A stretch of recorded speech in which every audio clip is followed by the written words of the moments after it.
Halo semuanya, kembali lagi bersama saya Rati di Mami Beluga Investing. Video ini saya update posisi portfolio saya ya, videonya agak beda ya. Saya start investasi saham di saham Indonesia itu di bulan April 2020. Saat ini adalah akhir Juli 2021. Dari mengumpulkan data secara konservatif, saya lihat saya untung sejauh ini sekitar 11,8% dari jumlah dana yang saya investasikan. Ini untung on paper ya, karena dividen saya juga reinvest, jadi semuanya masih di dalam sana, tidak ada yang saya keluarkan.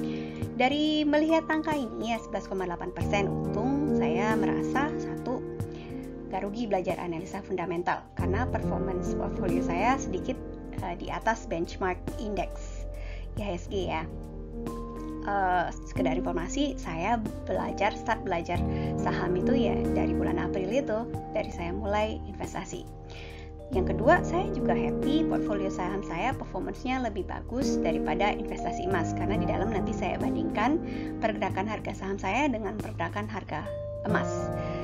Walaupun ada beberapa saham yang posisinya masih merugi ya, saya lumayan happy karena banyak yang bilangin saya, ya ngapain start ke saham, udah lanjut aja beli emas gitu ya.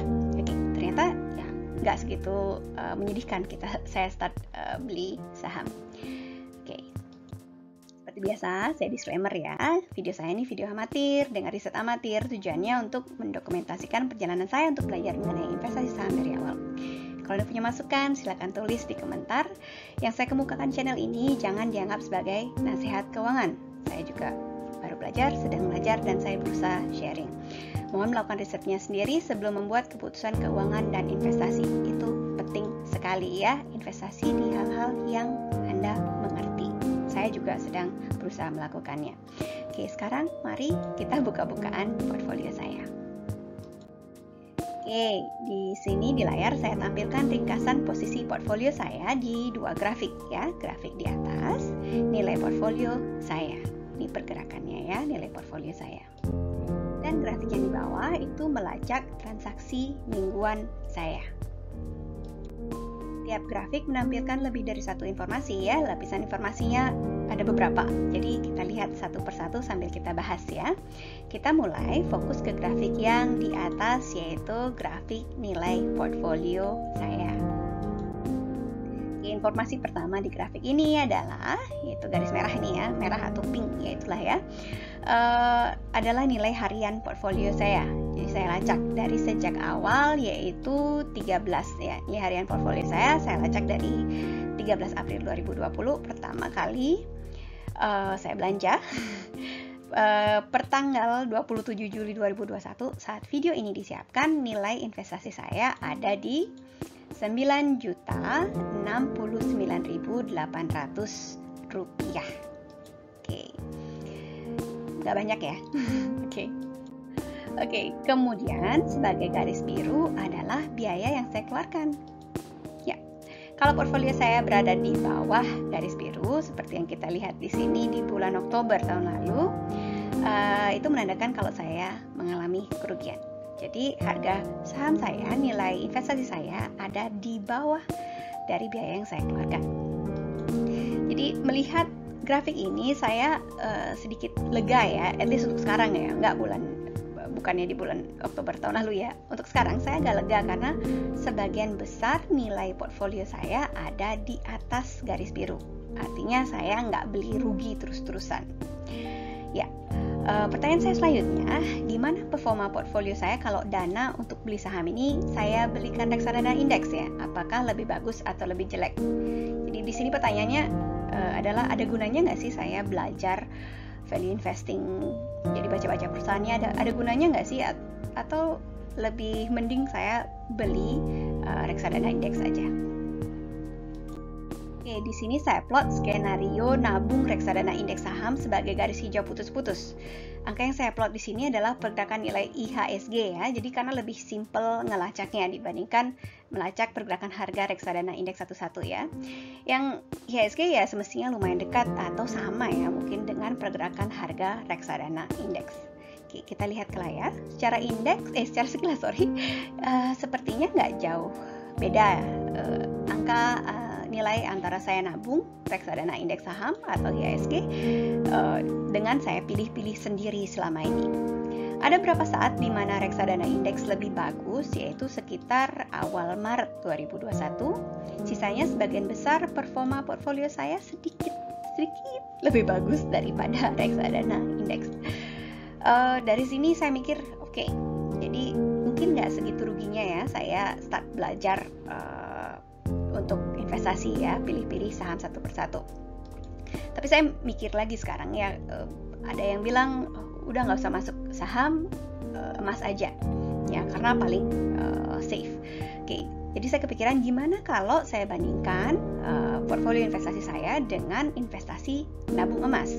Jadi ibu di sekeliling saya masih suka investasi emas ya, jadi saya penasaran juga ya, saya ketinggalan nggak ya? Mending mana saya nabung beli emas atau repot-repot analisa saham satu-satu dan pilih-pilih. Di sini saya plot lagi performa nabung emas sebagai garis keemasan.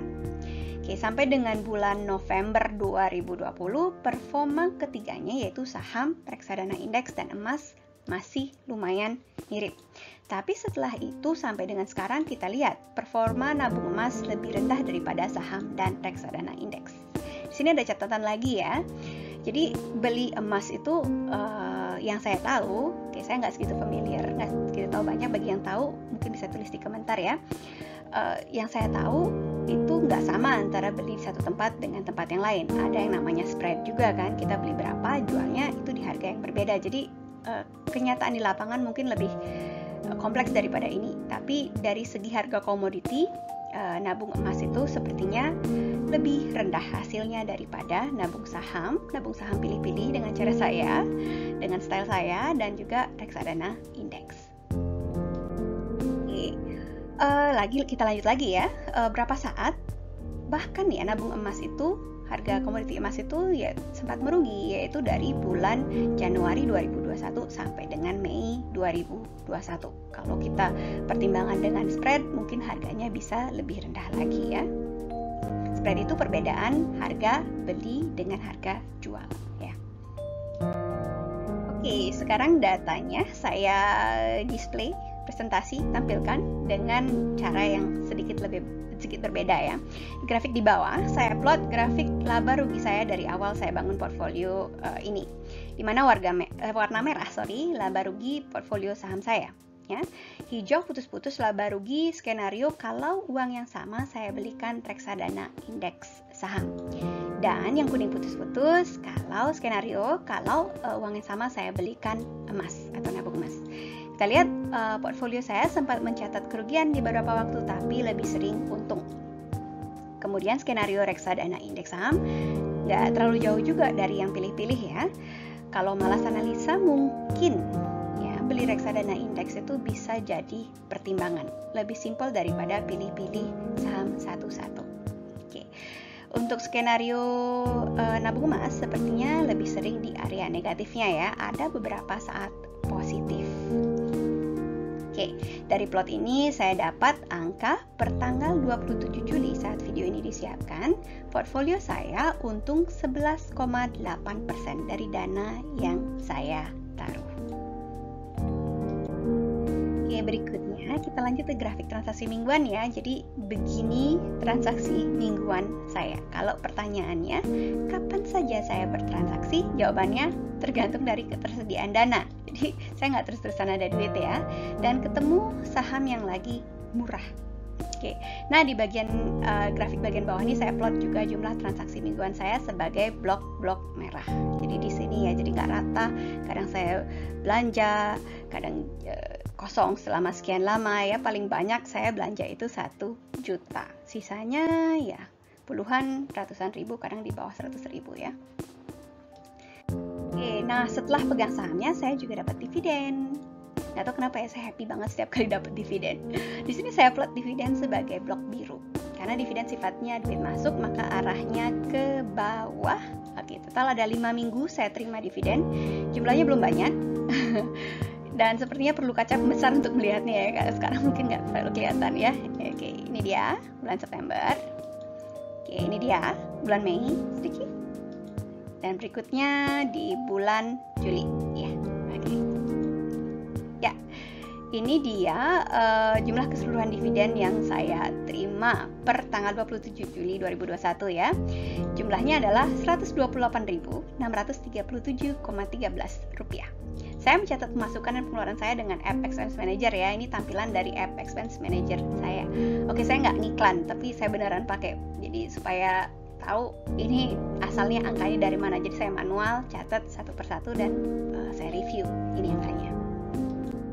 Oke, ini evolusi portfolio saya dari yang awalnya cuma punya BBRI ya di bulan Juni 2020, lalu lanjut punya 6 saham September 2020, terus 10 saham di Maret 2021 sampai dengan punya 12 saham di 27 Juli. Ya, ini yang snapshot di sini adalah tampilan dari app Poems saya. Jadi ada beberapa yang merah-merah juga. Oke, kita lihat lagi yang pie chart ini ya. Kita lihat hampir setengah portfolio saya adalah ICBP yang warna pink. Gak ngeri-ngeri sedap sih sebenarnya sekarang, terutama karena ICBP harganya sedang turun. Mungkin setelah ini saya perlu analisa ICBP lagi untuk evaluasi ya. Saya pegang terus atau gimana rencana ke depannya. Tapi seperti yang pernah di video awal banget ya, ini video awal-awal sekali saya bahas, saya suka dengan ICBP, tapi mungkin sekarang saya perlu melihat fundamentalnya lebih dalam dan pelajari dan mengerti karena jumlahnya setengah dari portfolio saya. Oke, di sini saya buka-bukaan, saya perlihatkan saham-saham saya yang rajin saya beli, ya, rajin saya koleksi, dibeli berkali-kali. Garis kuning putus-putus ini menandakan waktu saya beli.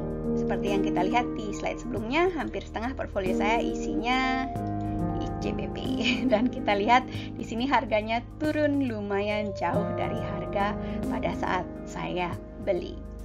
Saya lihat saham yang paling sering saya beli adalah BCTM. Sejauh ini saham favorit saya. Fundamentalnya oke, nggak kemahalan, dividen yield masih di atas 7%-an. Untuk PANS, ya ini CBP ya, sekarang PANS ya. Oke, untuk PANS ada garis hijau putus-putus yang menandai saat saya jual. Sekarang saya sudah tidak pegang PANS lagi ya, nggak sama sekali ya, karena semua sudah saya jual di bulan Januari 2021. Kenapa? Karena setelah saya evaluasi, saya ketemu kalau fundamentalnya kurang bagus. Bagusnya adalah saya jualnya pada saat dia sedang naik tinggi, ya. Jadi saya untung lumayan banyak. Oke, saya jujur ya, padahal sebenarnya saya nggak timing the market waktu jualnya. Saya baru sadar jualnya pada saat hampir di puncak, ya gara-gara bikin video ini ya, kompilasi harganya. Oke, ini saham-saham primadona saya 1, 2, 3 ya, Indofood, ADMF, dan BRI yang sudah banyak dikenal orang dan dianggap bisa dipakai untuk investasi jangka panjang untuk beberapa orang ya, mungkin nggak semuanya. Tapi ada juga BTPN, mungkin nggak sama dengan ketiga saham lainnya. Saya dulu beli saham ini gara-gara terkesan dengan tabungan app Genius-nya. Saya install, terkesan, terus lihat sahamnya dan kebetulan sedang ada dana, saya beli. Sayangnya per Januari 2021 sudah mulai ada biaya admin ya di tabungan Genius-nya yang disebut sebagai visible. Jumlahnya 10.000 per bulan. Itu lumayan juga kan, bisa dilihat portfolio saya segini, jadi dividen saya dikit, jadi visible sejumlah 10.000 itu lumayan buat saya. Oke, nah ini saham yang mungkin saya sebut saham kecil-kecil cabai rawit. Ketiganya saya beli di bulan Desember 2020. Setelah saya temukan waktu mengerjakan ada seri, waktu itu saya buat seri 100 ribuan ya. Jadi apa yang saya kerjakan di channel ini itu beneran saya lakukan dan beneran saya perlukan. Jadi di seri 10.000 itu saya saring saham-saham yang fundamentalnya bagus, sepertinya sedang murah dan harganya oke waktu itu ya. Ternyata sekarang harga sahamnya naik banyak. Oke, saham inilah yang bantu nilai portfolio saya lihatnya ya, karena naiknya banyak banget.